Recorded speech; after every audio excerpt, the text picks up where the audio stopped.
the architecture, the design, as well as some of the use cases that I'll be covering today.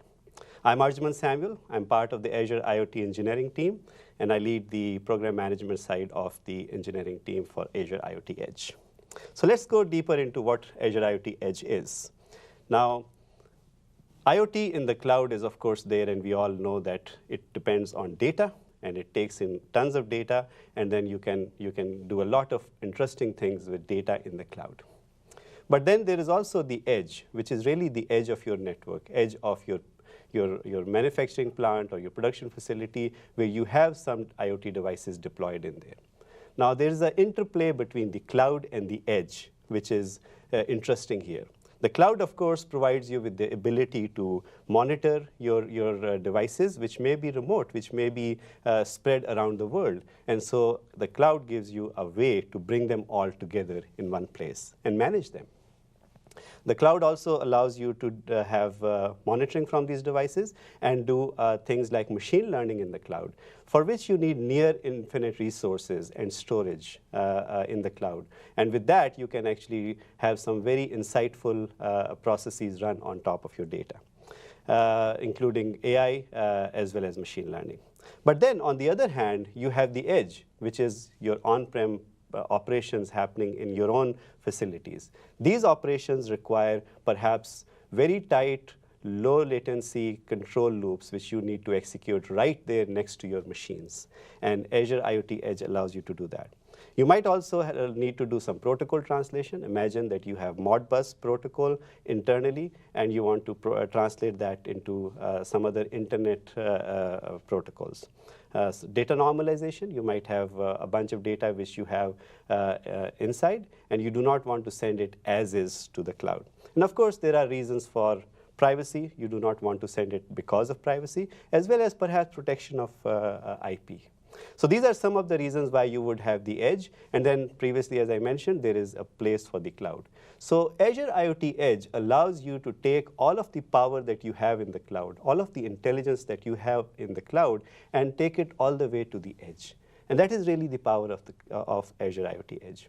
Now, when we talk about taking the intelligence and the power from the cloud and bringing it to the edge, we also like to talk about symmetry. Symmetry in terms of you have the same programming models that you have in the cloud, which you can bring to the edge.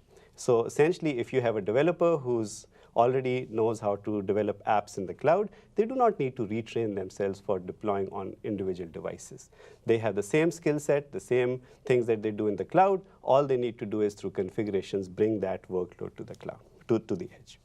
So let's go a little bit deeper on scenarios, because that really brings out the reason for having Azure IoT Edge, and also talks about some of the patterns that we have, that we see out there, which may be relevant. I'm going to list a few here and talk about those. The first one, of course, is protocol translation, which is pretty common. You have Modbus or other such protocols which you're using, and you want to translate them to IoT protocols, such as MQTT. So Azure IoT allows you to do that. You have on-prem data aggregation. You might want to do some analysis right over there. Why would you do that? Perhaps even to save bandwidth, save cost. Privacy, IP. So all of those things require you to analyze data and aggregate data on-prem. Another interesting operational pattern that we have seen is offline. Perhaps it's short-term offline or long-term offline. So you might have a device or a few devices deployed in a ship, and that sails off, and now you are not connected to the internet. And now you want to still continue doing the same kind of intelligence, same kind of analytics which you were doing previously with the cloud. And so Azure IoT allows you to do that. And the one place where Azure IoT actually shines is to allow you to bring the cloud services that we have in the cloud and have that power, that intelligence deployed onto the devices, onto your edge devices. And some of the examples here, and I'm going to go in more detail shortly. Some of the examples here, imagine you could bring Azure machine learning or AI from the cloud and deploy it onto an edge device. For machine learning, you could still be training your models in the cloud because that requires a lot of resources. But then the scorer, which is the outcome of your machine learning exercise, you bring that down to the edge.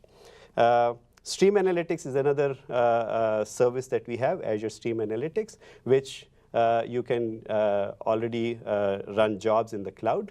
But with Azure IoT Edge, you can actually have the same job which you have composed in the cloud, in the ASA portal, Azure Stream Analytics portal, the same job you can deploy onto the edge. Function is another one, and also your own code. Imagine that you have some code that you have written which in different languages, and you now want to deploy it onto an edge device. So Azure IoT allows you to do all of that. So the last one is where Azure IoT Edge really shines. So let's now look at that scenario that I mentioned. I'm sure many of you might recognize this pump. This pump essentially is used to pump oil from the ground, as well as in the ocean. You deploy these out there.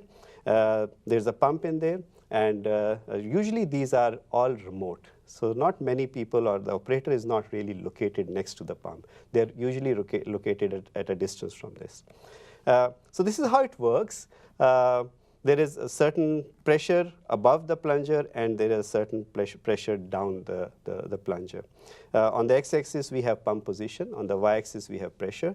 And as the pump goes up and down, the pressure within the two places varies, depending on where the plunger is. And that envelope of operation, where this little ball is going up and down, is what you are looking for. And there is a certain envelope that you want your pump to always be in. The minute it goes out of that envelope of operation, you have a problem on your pump. And you either need to adjust pressure or some of those parameters, or perhaps in some situations stop the pump before it destroys itself. So essentially, the data coming out from this pump can be analyzed, and you can actually arrive at a place where you want to optimize your pump, as well as save it from bad things happening on the pump.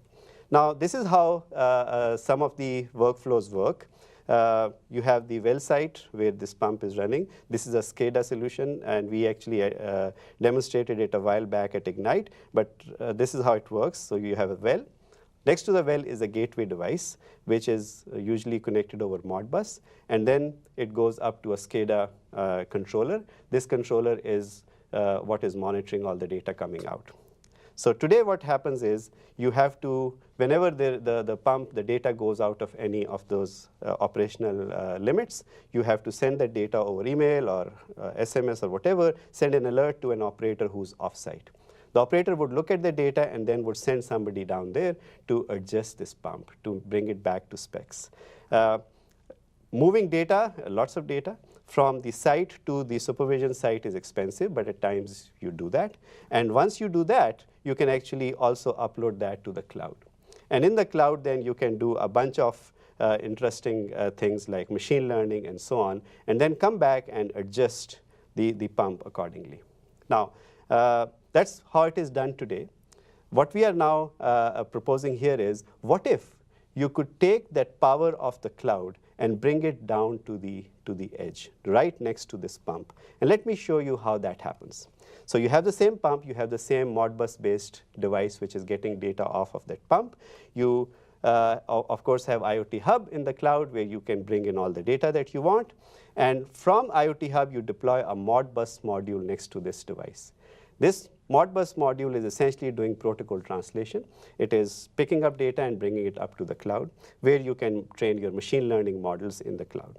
But also you can deploy those models down back onto this IoT Edge device and do some kind of analysis, anomaly detection, and so on, and stop the pump right over there on the edge without having to go up to the cloud and wait for latency in the cloud and so on. So Azure IoT Edge allows you to not only do protocol translation here, ingest data, send to the cloud, which it does all of that, but it also allows you to run these complicated machine learning models which are trained in the cloud and brought down onto the edge.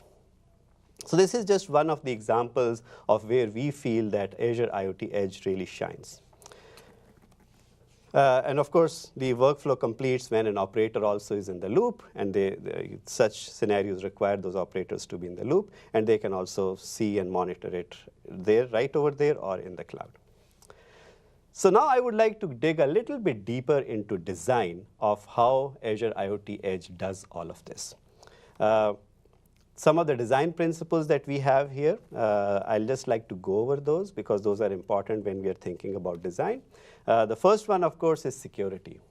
Now, deploying all these services and taking them from the cloud or code as well as services and bringing them to an edge device on-prem, the attack vectors are very different from what they were in the cloud. The device is exposed out there. Anybody can get access to it. Anybody can physically tamper it. So what we work a lot on is how do you actually secure this edge device?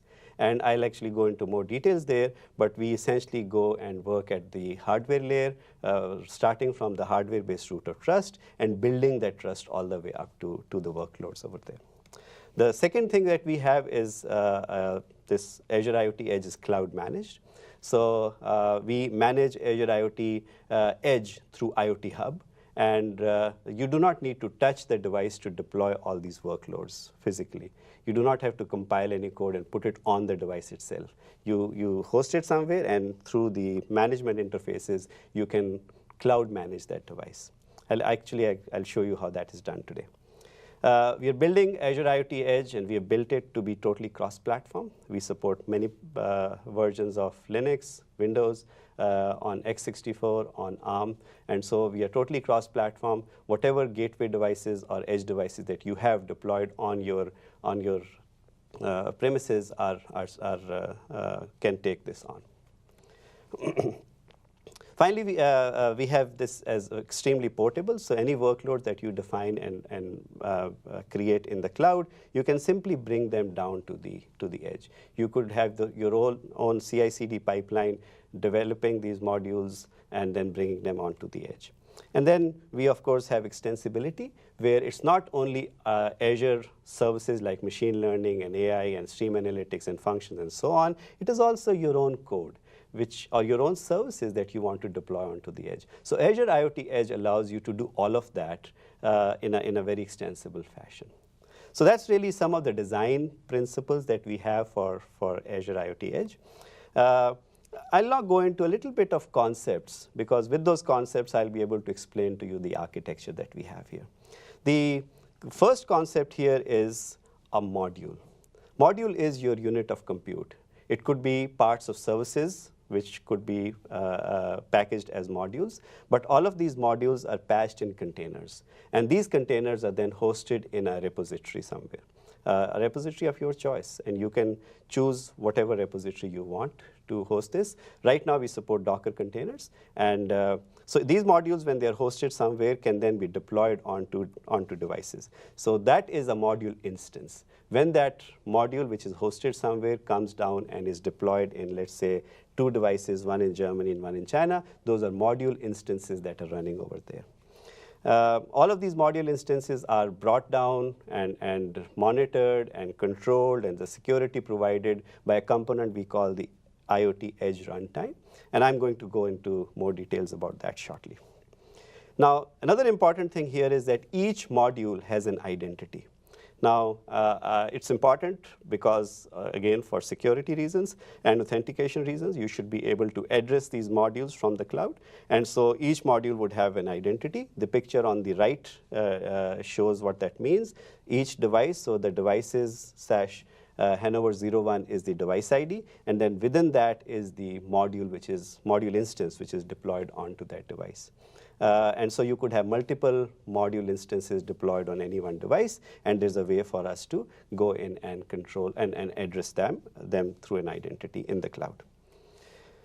Now, this concept of a module twin is also new. So each module, similar to how we have twins in the cloud for the device, we also have extended that to have twin for the module. So you will have module twins. And these module twins is simply JSON documents similar to how we have device twins. And that can be used to get the state of the device of the module, send out data to the module, and so on from the cloud. So that gives you that control over the module and monitoring of what is happening on the module.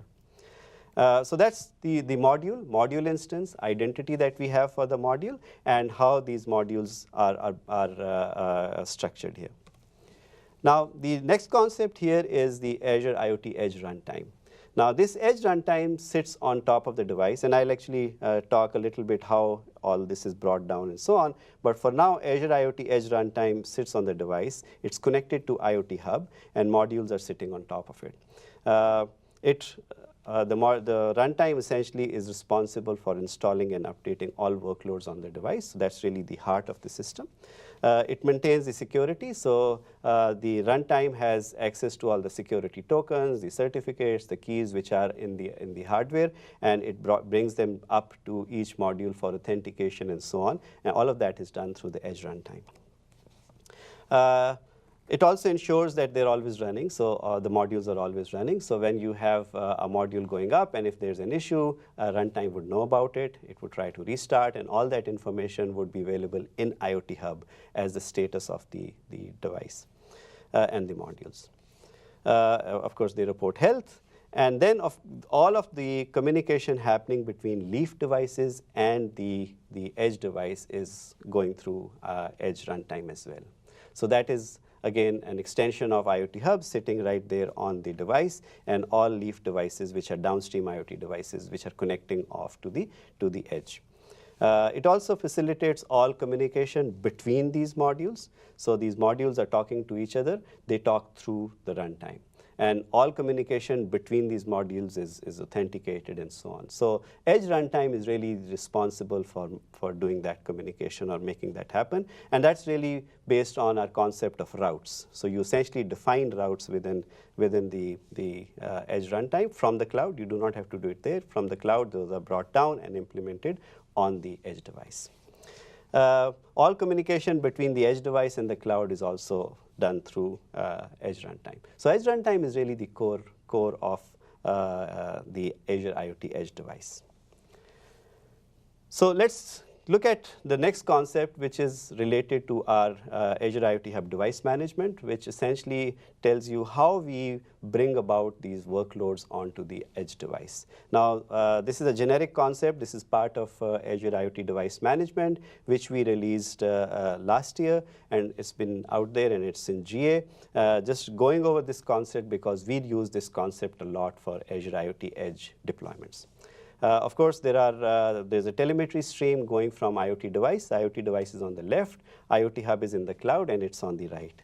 So the IoT device is sending up telemetry data to the cloud. The cloud IoT Hub is sending out commands to IoT device. Now, I showed two arrows, but these are just logical arrows. This is really one encrypted channel between IoT device and IoT Hub. Device twins is the core concept here, which enables device management to happen. Device twin has two properties within it. There is a desired property and a reported property. The desired property is owned by the cloud, and the cloud can define what the desired property would be, and that goes down to IoT device, and IoT device then interprets that property, desired property, and does something with it. And once that does something happens, it goes in and updates the reported property, which is owned by the device, which is then sent up to the cloud. So at any given time, the IoT Hub in the cloud has the state of the device and through the reported property, the current state of the device, and also it can affect that state if there is a change in the property required by the cloud. So these are the underlying mechanisms that we have in terms of twins, which we use extensively to configure IoT devices today. Now, what we have done is we have taken the same concept and we have applied it to the IoT Edge device as well as the module instance. And then there are some other things also within device management. There are tags, there are methods, there are jobs and queries, which I won't mention here, but really this is the core concept that we use for IoT Edge. So this is how it all works. The rectangle here is IoT Edge, is the Edge device, and I'll talk about the hardware specs and so on. But just so we have the right context, this is a rich operating system, Windows or Linux, running on this box. There is also some hardware specs that we have defined, which is it has to have the right hardware-based root of trust. It has to have some, for example, TPM is one of example there, and then it should be able to securely boot the device in the fashion that we define. Once that is done, it provisions itself using our device provisioning service, and Edge runtime is brought down onto this device. So before this, the device could be anything, and it could be deployed wherever, but this Edge runtime really brings down the Edge functionality onto this device. The operator would select which device it needs to connect to and which node the device it needs to connect to, and now in the cloud, the operator would start defining what are the workloads that need to come down onto the Edge. And this definition is done through device twins. So the device twin in the cloud in IoT Hub is given, let's say, 4 URLs of the workloads, the containers that need to come down. It also is given some auth for those containers, and securely that device twin is brought down onto the Edge. And Edge runtime interprets that twin, the desired properties from the twin, from the device twin, and it starts pulling down these containers. And these containers, as I mentioned, could be anything. They could be any container-based workloads. They could be Azure Functions, Azure Stream Analytics, Azure Machine Learning, or your own code, which has been put into a container so that you have the code running in a container. You then, next what you do is the operator goes in and defines routes for these devices, these modules. So the routes essentially is when a message comes out from one module, where does it need to go? And those routes are all defined in the cloud, in the twin, the device twin, and those routes come down, and Edge runtime picks that up and then starts implementing. One example could be from container 1, whatever message comes out needs to go to container 2, the module 2. And then from there, it needs to go up to the cloud. So these would be 2 different routes which you define in the cloud, brought down onto the Edge runtime, and the Edge runtime interprets these routes accordingly.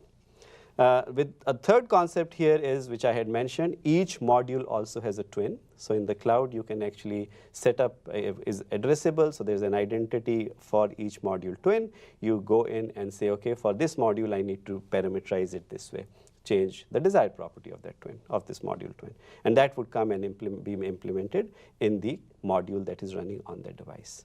Now with these 3 concepts, the first one being using the device twin to bring down workloads, containerized workloads onto the Edge device, routes, defining routes in the cloud so that now you can control how messaging happens onto the Edge device and from the Edge device to the cloud. And also the third concept of the module twin, being able to control, define what kind of modules, what kind of parameters you want in the modules, and understanding what the state of each module is. These 3 concepts, when you apply it on an Edge device, allow you to arbitrarily configure this device in any way you want. And not just in one time, you can actually, now it's all configurations from IoT Hub. You can change the configuration, essentially you can change how this Edge device behaves from the cloud. And that is the power of IoT Edge.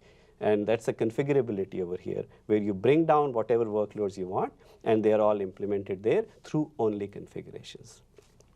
Now the next thing that happens here is you might have downstream devices. These devices could be generally of 2 types. There could be an IP-based device with its own twin, essentially running the Azure IoT device SDK on it, or it could also be a device which is a non-IP based. One example could be a Bluetooth device which is running over there. For an IP-based device, all you need to do is you need to point the connection string to Edge runtime, and now Edge runtime would route all your message, and then of course defining a route, and then all of the traffic from that device can be routed within the Edge device into different modules, or it could be sent up to the cloud. That's one pattern. The second pattern, of course, is if a device is a non-IP based device, Bluetooth and so on, you would have a Bluetooth module sitting on the device. And that Bluetooth module would be listening in onto whatever communication protocols you have for that device, Bluetooth, so COM port, and then it would pick up all the data, and then it would become, that module will become a proxy for that BLE device. And then, of course, that module has a module twin addressable in the cloud, which means you can actually start configuring your Bluetooth module so that you have control over how that Bluetooth device talks to the edge device. So with these concepts, you can actually take an edge device and deploy it in any number of different ways and run them in different scenarios and bring down all these workloads down there. So let's now talk about the security, which we are taking very seriously for the edge runtime. The principles are right here. Cross-platform, Linux, Windows, multiple architectures, x64 and ARM, all of them should be able to run our edge runtime on it. It's standardized protocols. We want to use whatever standard protocols such as TLS and so on, which is out there, and we simply want to bring them in and use them for securing this device. We are also doing a lot of work for securing the making sure that the app developers are abstracted away from the details of security. So the public preview that we have done is really centered towards the developers who would pick this up, and then they would be abstracted from the underlying layers of how hardware-based root of trust is working through very isolated APIs that we'll provide. And then we are working with a bunch of partners, I'll talk more about those, to enable them to provide this right technology in hardware so that it can be used by you. So these are some of the principles that we have for securing the Azure IoT Edge. Here is, again, the next level of detail, which gives you, it starts from the bottom, which is the hardware-based root of trust, which is your trust anchor. Now, the concept here is that you cannot protect a device unless you can sufficiently identify and secure that device in hardware. And hardware, of course, the root of trust could be any number of different technologies. TPM is one of them. There are other HSMs as well, which you could be using in there, but it's all rooted in the hardware. On top of this hardware, we have a secure boot process which allows you to bootstrap that device in the first instance, as well as to recover the device. In case you want to recover it, you should be able to update that firmware and securely boot it in the right image. Above that is the secure execution environment. Now, this is part of the operating system which is secured by the hardware and the OS, and this is where we will run some components. Our secure agent would run there, which allows you to securely talk to the hardware-based root of trust and provide all of those resources, the security resources, the cipher resources, all the way up to the rest of the environment. And then we have the protected environment, which is really the general computing environment, which is where all the modules are running in containers and where you have the edge runtime orchestrating all of these containers right over there. So that's really a high-level view. Let's go one step deeper into how we are implementing security for Azure IoT Edge.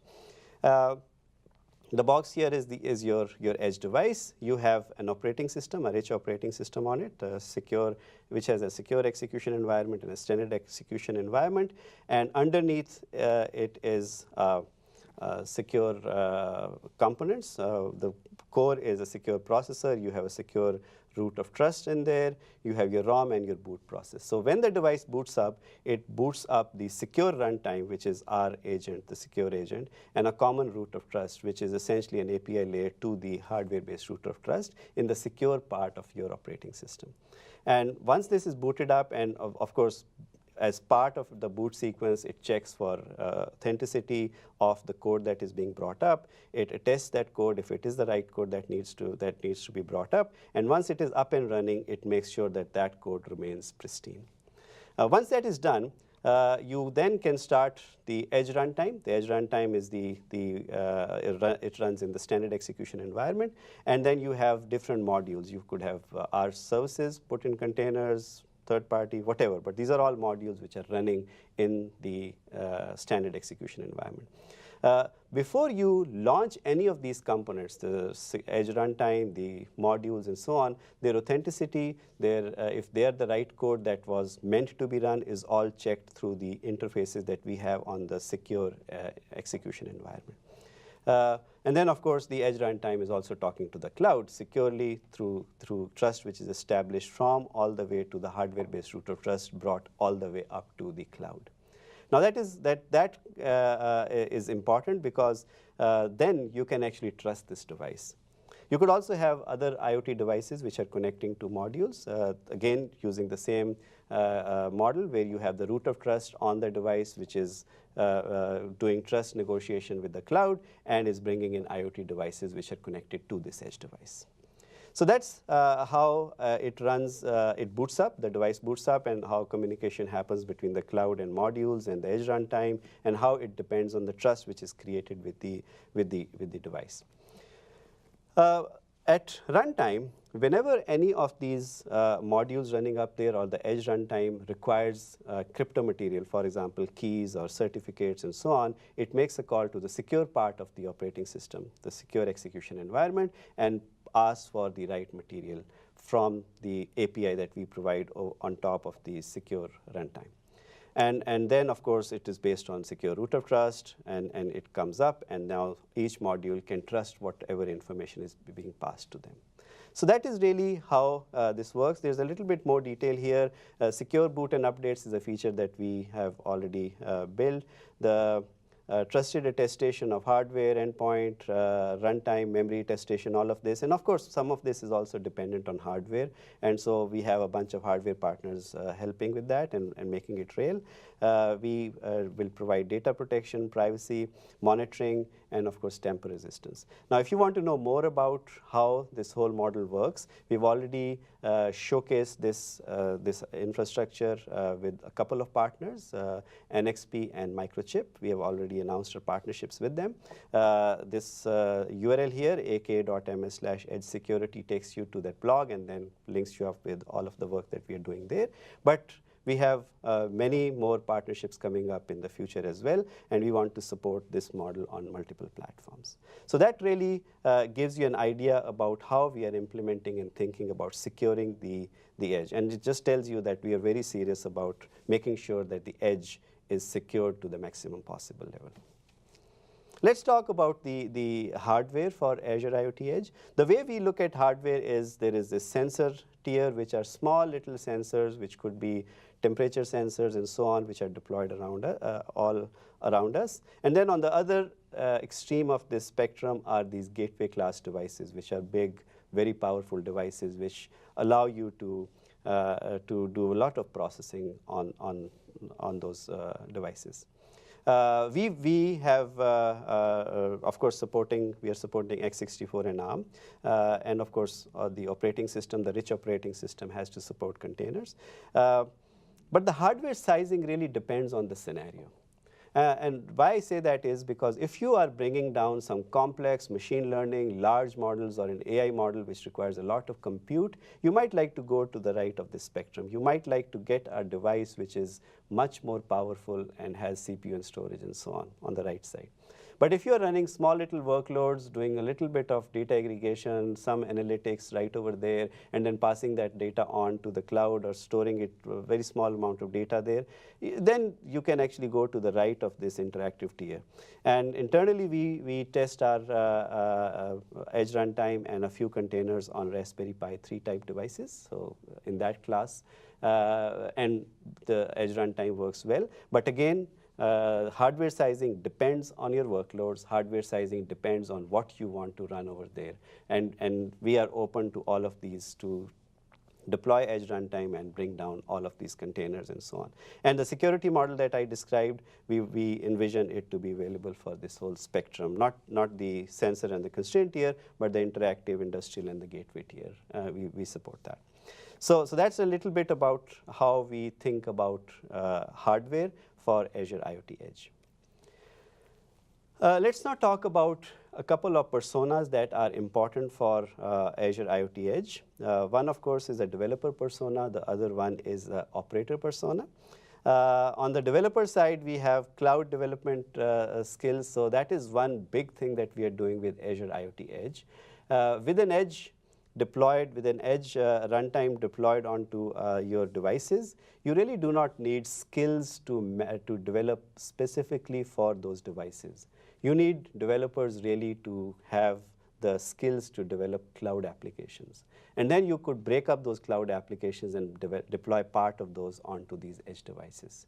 So that's really where we like to say it's de-skilling this whole IoT development thing.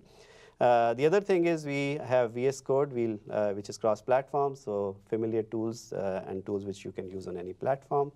The developer also would develop and test right there in the cloud or a device connected to the cloud, and then would simply iterate on it continuously. So there is a continuous iteration that the developer would be doing using the tools that we provide. On the other hand, we have the operators. The operators essentially manage large fleet of devices. So the way we have designed this infrastructure, we envision many thousands of edge devices deployed out there, geographically dispersed, all controlled and configured through IoT Hub. And so the operator would be doing all of that, managing them, would be staging them, and I'll actually go over the UI that we have today for that, would be staging them and deploying them at scale. The operator would also be responsible to stage these, and make sure that the deployments going to thousands of devices is good, maybe perhaps do a test deployment onto a small set of devices, and then move on to something which is more at scale. And all of this is built into operational workflows. So we do have user experiences, graphical user experiences in our portal for doing all of this, managing it at scale. But we do understand that many businesses, many enterprises might have their own workflows for deploying edge devices and workloads onto edge, and for which we have an API layer. This API layer is what is enabling us to build our user interfaces on it, and you can use your own business processes on top of that API layer and use it in any way you want. So we provide you with that point of integration into that operator experience. So these are the developers and the operators. We have different tools for them. First, I'll go into the developer tools that we have, which you can use today. So let's talk about what do you do when you package services in containers. So you have, as an example, you have Stream Analytics, Azure Stream Analytics. This experience is extremely simple. You simply do an inline experience. So an example is over here. You put together your query, your job, the ASA job in the portal in the cloud, and then you have a choice. Once you are saving and creating that query, you have a choice to actually either run it in the cloud or run it on an edge device. And it's as simple as that. And we take care of the underlying infrastructure required to package the ASA runtime and put the job on top of it through the twin and bring it to the edge device, bring it up through the edge runtime, and all of that pipeline required to deploy ASA on the edge is taken care of by the infrastructure. You simply click over here and you say, I want to deploy it on the edge. It would ask you which edge devices. It will show your edge devices, and then you can actually deploy them. But you can also do it at scale, which I'll show shortly. You can actually take an ASA job and make it part of our deployment, which goes to thousands of devices. So you have all of these different ways of packaging and deploying services ASA onto the edge devices. Then for functions, which really allows you to do a lot more in terms of flexibility and coding and so on, you can simply have your scenario in VS Code. You can develop that function with the events and the triggers, and you can package it as a container right there in VS Code. So if you look closely, you have a way to package it as, it's a Linux container or Windows container. You can package it in the right way, and that packaging then is available to you to host somewhere, and then you can bring that down and deploy it onto the edge. For AI and Azure Machine Learning, you package AI and ML models as containers. It's part of the ML Studio. This was a session right before this session. So you can actually package them as containers, and those containers you simply host somewhere, and wherever you want to host them. It could be Azure Container Registry or a Docker Hub. And from there, you can then bring them down onto the edge device. So these are three services that, three different ways of doing it. And of course, there is also your own code, and let me go over that. So we provide an SDK to package your own code so that it becomes a module. And the SDK provides you with different things, different values that it provides. One of them is protocol and messaging support. So when one module is talking to another module through Edge runtime, you need certain protocol support and messaging support. The SDK simply gives it to you out of box. So by using it, you don't have to do any of that. Then the second most important thing here is the security for the module, identification and authentication. All of that is built into the SDK. So you do not have to worry about how do I get that key, how do I put it in and create a token out of it and put it in the request. All that is taken care by the SDK, just so that you concentrate your time on what the module does rather than the plumbing and the security and so on that you would need for that. And of course, you have module twin support, the fact that you can get desired properties from the cloud for that module, and then you act on it, and then you can upload some reported properties, and then on the cloud side you can see those. So all of that is provided in the SDK, which you simply bring down, and you use that to develop that code. You can develop and debug in your favorite language. Right now, yesterday as part of our public preview, we went out with C#. Coming very soon is C and Python, and then followed by Java and Node.js. So all of these languages, which we believe are most commonly used by developers who are developing their own code and which needs to go onto these edge devices, we will be supporting that. And then we have an experience for C#. We have the experience which is shown here. Again, you can simply code this, and then you can say, put it in a container, and it would package this in a container. You can then host it from right over here. And then you can also debug this container right over here. So it allows you to do all of those things right here in that one experience for developing these modules.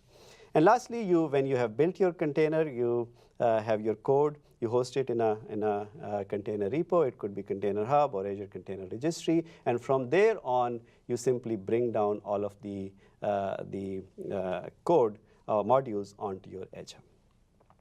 So let me now switch here to a live demo. I want to show you the development and management experience that we have built for Azure IoT Edge, and I will simply bring that up. So the new thing that has popped up now, once you have an IoT Hub, once you subscribe to an IoT Hub, is this thing. In addition to the two explorers we already have, which was the IoT devices, and the Query Explorer, we have the IoT Edge Explorer. Now this Edge Explorer shows you all the IoT Edge devices that are connected to your device, to your cloud subscription. So right now I have a few of these right over here, and it does two things. You can also look at these devices, but you can also look for these deployments. And these deployments are what I had mentioned earlier, that an operator can actually create these deployments and can actually start deploying them from the cloud on a fleet of edge devices. And I'll tell you how you target those, but this is where you will see those deployments. Then you can add an IoT Edge device. You can simply go in and you can say, okay, this is how I want to add this IoT device. You put in the credentials, and that IoT device would be added. You can also add an IoT Edge deployment, and I'll go through that flow. There are a few steps you have to go through, but that is almost like a wizard which walks you through it. Let's look at one of the IoT Edge devices that we have deployed over here. IoT devices, I go in and I look for maybe I'll pick one up. There you go. This is a Linux Edge device which is running on somewhere. It has a bunch of different modules running there. It has a temperature sensor, it has a machine learning module, and then these two are system modules. Essentially, these two constitute the Edge runtime. There's an Edge runtime module, and then there is an agent, and then there's an hub. And these are all running right over there on that machine, on that device, Edge device. And it is also bringing down the the state, it's running or not, and then when was it last started, and so on. I can also see the connected clients. So now these are the clients which are connected to the Edge runtime. And let's see, there are two of those. There is, of course, machine learning. But if I had these devices, downstream leaf devices, they would also show up over here. So there's a hierarchy of an edge device which has downstream leaf devices. And then there are some deployments. And right now, I see one deployment over here. So this edge device which I selected is actually part of this deployment. So this deployment is actually controlling what goes onto this device. And then there are things like, priority and so on for this edge device. I can actually do a lot of things onto this edge device. So let's now go back and see what we can do to create an IoT deployment right over here. To create an IoT deployment, all I have to do is I need to define a set of parameters. For example, a name, I would define a label, and I would simply go in and I will say what are the different things that I need to deploy in it. Let's try doing that. So I'm going to say building, just where I am right now on the campus, building 25. I'm creating a new deployment for this edge device, and I give it a name, a label, which would help me track this a little bit better, and I give it some values here. And now I go in and I say, okay, let's see, let's go to the next step. Now the experience here gives me an option to deploy an edge module or to bring down a stream analytics module right from there. I can also bring machine learning and so on, and from this experience. So, but let me bring in a stream analytics module down to this edge device. So in my subscription, I have these different stream analytics modules, which are already there, which have been jobs which are available. And all I need to do is, okay, I'm fine with that. I need to bring this ASA job to my device. And what is happening here is that ASA device, that ASA job was published in a container and is now hosted somewhere, so that now it is available to be deployed onto this edge device. I go next, and this is where I define my routes. And routes for this deployment, I can define them as sync, from, and into. So from module 1 goes into module 2, those kind of things. And route gives me the flexibility to route messaging between modules or between the module and the cloud. I go further on, I can actually define these tags, dot environment is equal to,